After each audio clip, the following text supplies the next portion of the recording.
I want to begin by being careful about my own title, because what I saw in Shenzhen should terrify every Western investor is a phrase built on the word terrify. And terror is exactly the response I most want to argue against, because fear is a poor guide that produces reactive and destructive sense. So let me say precisely what I mean.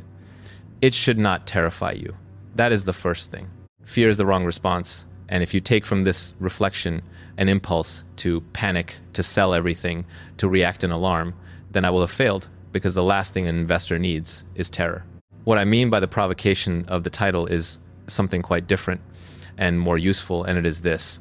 What I saw in Shenzhen should challenge a specific, deep, and comfortable assumption that most Western investors hold without ever having examined it, an assumption so embedded in the way we have been taught to think about value that it operates invisibly. And Shenzhen reveals that this assumption has produced a systematic mispricing, an error not in one investment, but in a whole framework. It should not frighten you. It should make you look honestly at something you have been dismissing without seeing, which is exactly what the thumbnail says: see it before you dismiss it. And the correction of a comfortable assumption, however unsettling, is not a cause for terror. It is a cause for the calm reappraisal that clear investing actually requires. Let me be careful, as always, about the two extremes, because this subject pulls people toward one of them and both are wrong, and here the danger of the fear extreme is especially real given the title. The first extreme is the fear response, the reading of should terrify as a counsel of panic, the impulse to react in alarm, to sell, to flee, and this is wrong, because terror produces exactly the reactive decisions that destroy investors, and because the observation I am making does not warrant fear, it warrants reappraisal. And the second extreme is the comfortable dismissal, the reflex to wave away what one has not seen, to insist that the comfortable assumption is fine, that there is nothing in Shenzhen that a well-schooled investor does not already understand, that the framework needs no correction. This is the more common error among sophisticated investors, and it is more dangerous because it is precisely the dismissal reflex that keeps the mispricing in place. The truth is neither terror nor dismissal. The truth is that a comfortable assumption has produced a systematic mispricing, that seeing Shenzhen clearly challenges the assumption, and that the appropriate response is not fear and not dismissal, but the calm correction of a framework that has been quietly wrong in a specific and important way. So let me name the comfortable assumption the invisible one, because everything depends on making it visible.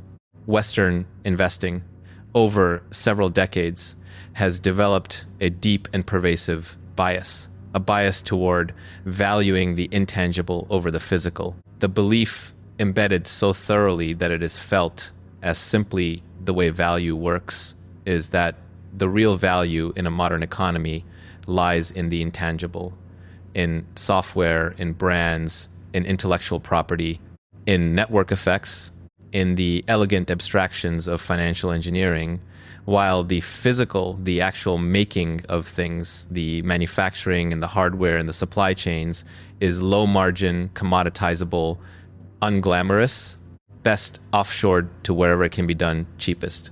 The asset-light business, the one that owns little physical capital and captures value through the intangible, is held up as the ideal, and the asset-heavy business, the one rooted in physical production, is the thing to avoid.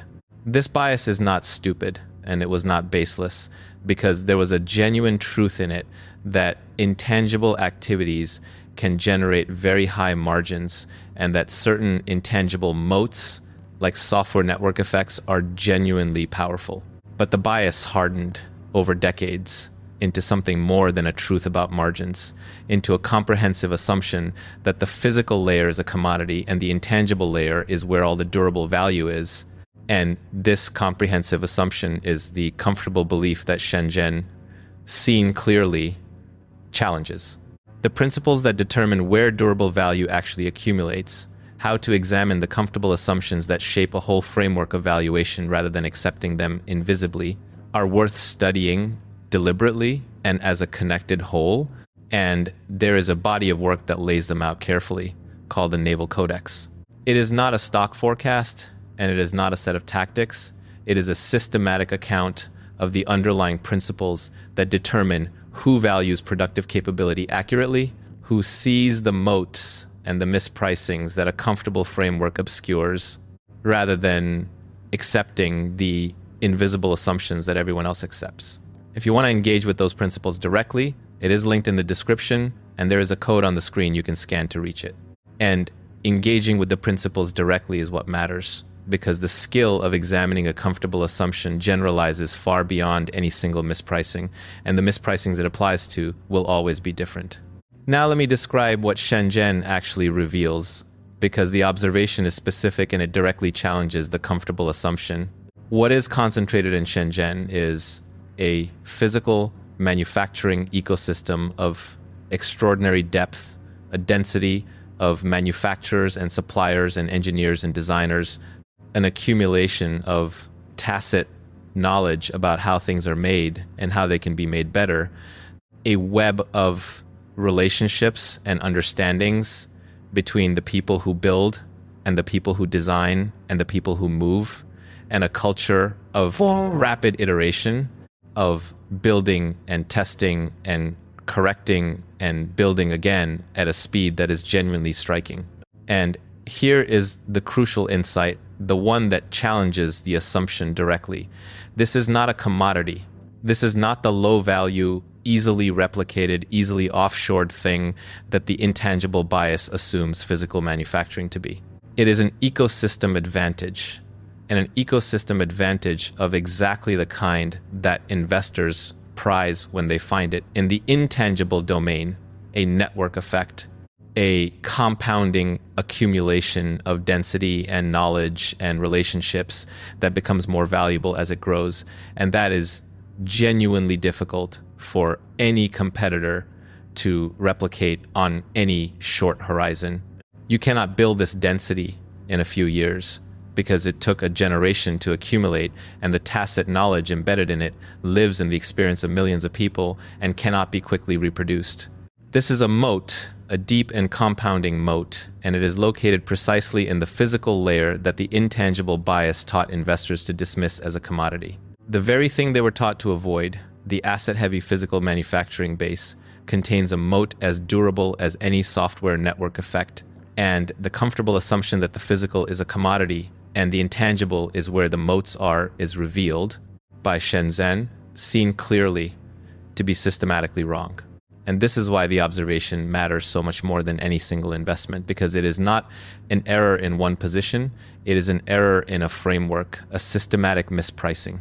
If the comfortable assumption is wrong, or at least badly incomplete, if the physical productive layer can contain compounding moats that the intangible bias has been dismissing as commodities, then a whole generation of investment has systematically underweighted physical productive capability and overweighted intangible abstraction, not in one decision, but in every decision shaped by the bias.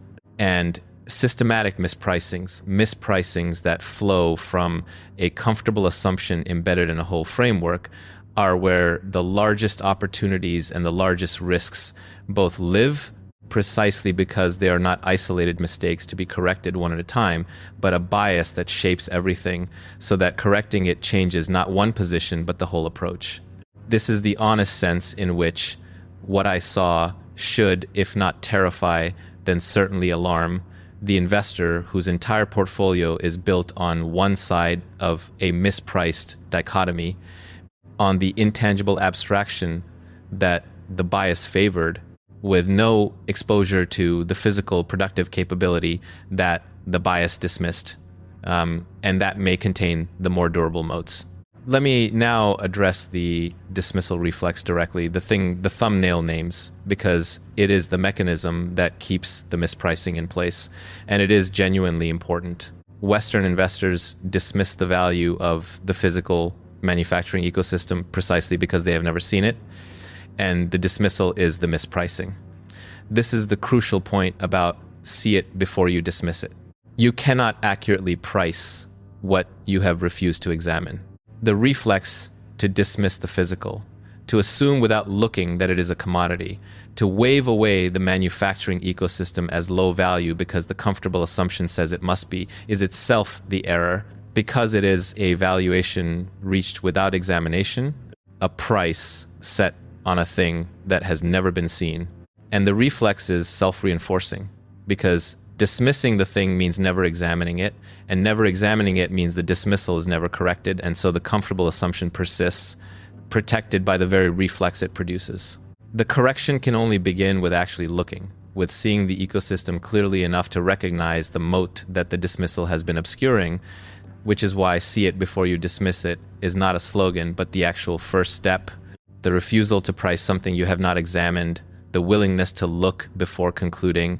Let me connect this to the dimension that bears most directly on how you are positioned, which is the monetary one, because the same bias that undervalues physical productive capability also overtrusts financial abstraction, and the two errors are connected.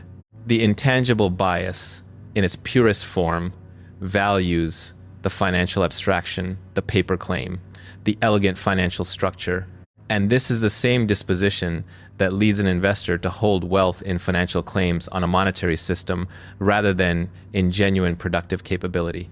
And the monetary reality, as I have discussed at length, punishes the financial abstraction, eroding the real value of claims denominated in a diluting currency, while rewarding genuine productive capability whose value is grounded in real economic activity. So the intangible bias and the monetary vulnerability are two faces of one disposition: the preference for abstraction over the physical and productive, and the investor captured by the bias is doubly exposed, undervaluing physical productive capability and overtrusting the financial claims that the monetary reality erodes.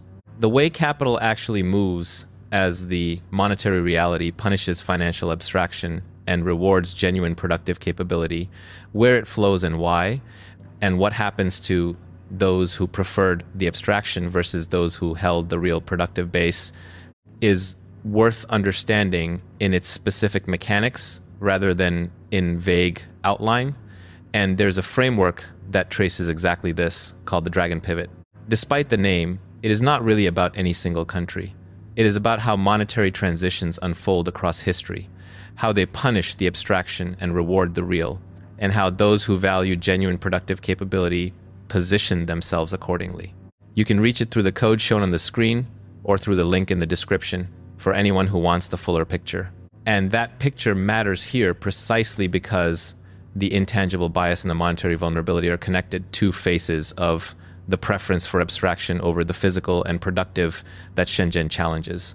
This brings me to what you actually do, which is to correct the framework and to own genuine productive capability, including the physical kind that the intangible bias taught you to dismiss.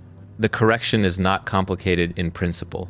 It is to recognize that durable value can live in physical productive capability as much as in intangible abstraction, that the moats are not confined to the intangible layer, and to hold a position that includes genuine productive capability, real manufacturing depth, real physical productive assets, rather than pure financial and intangible abstraction. The investor who corrects the bias and owns genuine productive capability is positioned for a world in which the physical productive base contains durable moats and the financial abstraction is eroded. The investor who remains captured by the bias, holding only the intangible and the abstract, is exposed exactly where the comfortable assumption is wrong. The work of building a position that includes genuine productive capability, the physical and real kind as well as the intangible, rather than the pure abstraction that the intangible bias favored, is worth doing systematically. And there is a framework devoted precisely to that, called the Sovereign Vault. It is concerned with building durable, generationally significant wealth grounded in real productive assets and real institutional protection, the kind of position that corrects the intangible bias rather than embodying it, rather than in the financial and intangible abstraction that a mispriced framework mistakes for the only place value lives. It is linked below, and the code on the screen will take you straight to it, for anyone who wants to go deeper on the question of how to hold genuine productive capability rather than pure abstraction. And that is the practical core of it, because recognizing the mispricing means little if you remain out of the habits of the comfortable framework, holding only the abstraction the bias favored. Now, I want to add the twist that sharpens the whole thesis, because it is the part that makes the mispricing not just a current error, but an accelerating one, and it concerns artificial intelligence. The intangible bias assumes that the physical layer is becoming less important, that value is migrating ever further toward the intangible and the abstract, and that the physical manufacturing base is a legacy commodity of declining relevance. And artificial intelligence, seen clearly, reveals the opposite. Because artificial intelligence does not make the physical layer obsolete, it makes it more valuable. Artificial intelligence applied to the physical world, to manufacturing, to robotics, to the automation of physical processes, requires the physical ecosystem to deploy, and the ecosystem that combines deep physical manufacturing capability with serious artificial intelligence has a compounding advantage that neither has alone. The frontier is moving toward the fusion of artificial intelligence with the physical world, toward robotics and automation and the intelligent transformation of physical production. And this is precisely the domain in which the physical manufacturing ecosystem becomes not less relevant, but more the necessary substrate on which the fusion is built. So the intangible bias is not merely wrong now, it is about to become more wrong. As the frontier moves toward exactly the fusion of the intelligent and the physical, that the intangible biased investor, having dismissed the physical, is least positioned to value or to capture. I want to spend real time on the even-handedness, because it is where the honesty of the reflection is tested, and I do not want it to be a token gesture. The intangible bias was not baseless, and it was not entirely wrong, and I want to be clear about that. Intangible activities can generate genuinely high margins, and certain intangible moats, software, network effects in particular, are genuinely powerful and durable. And the West's strengths in software and intellectual property and capital markets are real and significant, and I do not dismiss them. The error is not that the intangible is worthless, which would be absurd. And the correction is not to invert the bias into a new dogma that the physical is everything and the intangible is nothing, which would merely be the same error pointed in the opposite direction. The error is one-sidedness, the hardening of a partial truth about intangible margins into a comprehensive assumption that the physical is a commodity and the moats are only intangible, and the correction is the recognition that both matter, that durable moats can live in the physical layer as well as the intangible, and that the physical has been systematically underweighted by a framework that valued only the intangible. And I want to be equally clear that this does not mean China wins, because the physical manufacturing moat, real as it is, does not guarantee success in the intangible and frontier rounds. Where the West leads in important respects and where China carries genuine vulnerabilities. And the honest picture is not that one side has won, but that a specific kind of value, the physical and productive kind, has been systematically mispriced by a framework that favored the abstract. I want to think honestly about why the mispricing persists, why the dismissal reflex is so powerful, because understanding the mechanism is the only defense against it. The first reason is that the comfortable assumption is comfortable, and it is embedded, felt as simply the way value works, rather than as an assumption that could be examined, and invisible assumptions cannot be corrected because they are not seen as assumptions at all.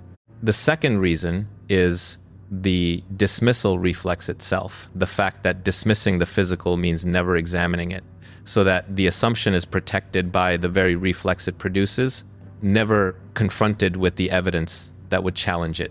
The third reason is that the intangible bias has been genuinely rewarded for a long time in a specific environment, so that the framework has decades of apparent success behind it, and a framework with a long record of apparent success is defended fiercely even when the environment that rewarded it is changing. And the fourth reason, the deepest, is that seeing the physical productive ecosystem clearly requires actually looking at it, going and seeing, examining the thing that the reflex has been dismissing. and this is costly and effortful, while accepting the comfortable assumption is free, so that the reflex to dismiss without seeing is the path of least resistance, and the mispricing persists because correcting it requires the very seeing that the dismissal reflex exists to avoid. I want to be very clear one final time about what I am not saying, because the misreadings here are dangerous and I want to foreclose them. Should Terrify is not a counsel of fear or panic, and I mean this emphatically, because terror produces exactly the reactive decisions that destroy investors, and the appropriate response to a mispricing is not fear, but calm correction. And changes everything is a claim about the framework, about the systematic mispricing, not a prediction of doom or a forecast of catastrophe. And this is not China wins, sell everything, because the correction of the intangible bias applies regardless of geography, and the lesson is to own genuine productive capability wherever it is, not to make a directional bet on any single country. And it is not essentialism, and it is not a claim about any people. It is a claim about a valuation framework and its systematic error. And it is not a new dogma that the physical is everything, because that would merely invert the bias. And the honest position is that both the physical and the intangible matter, and that the physical has been underweighted. So I want to end, as I always do, not with an exhortation, but with an invitation to see clearly. Because this is, in the end, one of the oldest truths there is about value, and it is not new. The deepest mispricings come from comfortable assumptions never examined, from the reflex to dismiss without seeing, and value very often lives precisely where a comfortable framework has taught everyone not to look. The physical productive layer was dismissed as a commodity by a generation of investors trained to value only the intangible, and the dismissal, reached without seeing, was the mispricing. This is not new. What is new is only the specific circumstance, a particular physical ecosystem containing a compounding moat that the intangible bias dismisses, and a particular frontier moving toward the fusion of intelligence with the physical world that makes the dismissed layer more valuable rather than less, and the particular cost of holding only the abstraction, the bias, favored, while the durable value increasingly lives elsewhere.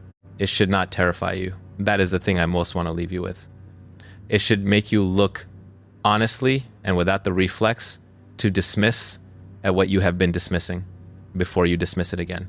See the physical productive ecosystem clearly enough to recognize the moat the comfortable assumption has been obscuring, correct the one-sided framework that valued only the intangible, and own genuine productive capability, the physical and real kind as well as the intangible, positioned for a world in which the durable moats are not confined to the abstraction the bias favored. And the value of that correction, of seeing before you dismiss invisible for a long time, the way these things always are, through the stretch in which the comfortable assumption still holds, and the investor who looked appears merely to be overvaluing a commodity that everyone knows is low value, reveals itself the way these mispricings always reveal themselves, which is slowly in the quiet accumulation of a position grounded in the durable value that others dismissed without seeing, and then suddenly, at the moment the mispriced framework finally corrects, and the physical productive capability that was dismissed as a commodity is repriced as the moat it always was, and the investors who saw it before they dismissed it, who examined what the reflex told everyone to wave away, are found to have been all along simply the ones who looked before they concluded.